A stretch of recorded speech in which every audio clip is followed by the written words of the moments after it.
Uso mpira. Wachezaji mpira kiasi. Nasemaje? Refa huyo atumtaki kwenye mechi zetu. Hatumtaki tena.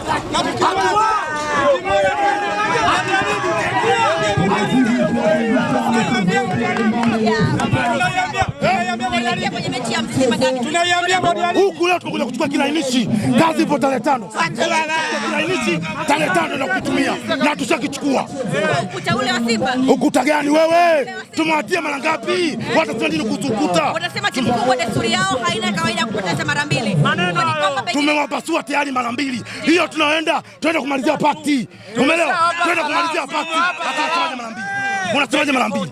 Tumewapasua tayari. Kwa aina hii ya mchezo tayari mmeshajiridhisha kwamba mnakwenda kushinda mechi. Nasolo Saaduni Bullsteka amesharudi na kama unavyomuona Lionel Andres Messi wa East Africa, Afrika Mashariki na Kati amerudi mashine ya kazi ile pale. Waambie hivi wasiompenda kasharudi, tukutane tarehe 5. Bado kuna Jeff Kitamba la Bora JJ Kamanga Ngita jana ametoka kushangilia kuqualify kwenda World Cup.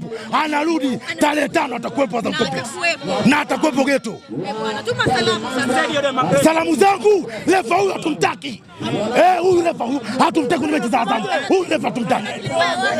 Nini? Ndio, klika penalty kabisa. Anaikataa kwa sababu sikia kaka na marefa kama hawa sio walikuwa adhabu wa kunyongwa. Hawa nyongwa kabisa hafe. Ndio kweli unamtoa tu maisha yake. Wa nini sasa yule? Yule refa mpira yule. Kanuni za mpira zile vile.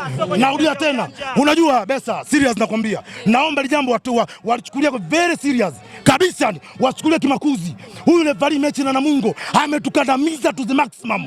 Leo anarudia tena, analazimisha, anasema huo ndio uhalisia na haya ndo maisha yetu. Umeelewa sijui? Sisi tuko matesta viwanja vyao tunaenda kutesti sisi. Tukifeli watu waende kucheza. Wewe hujaona? Refa huyo hatumtaki. Hatumtaki. Tukutane Dar es Salaam. Inshallah. Ila refa huyo hatumtaki.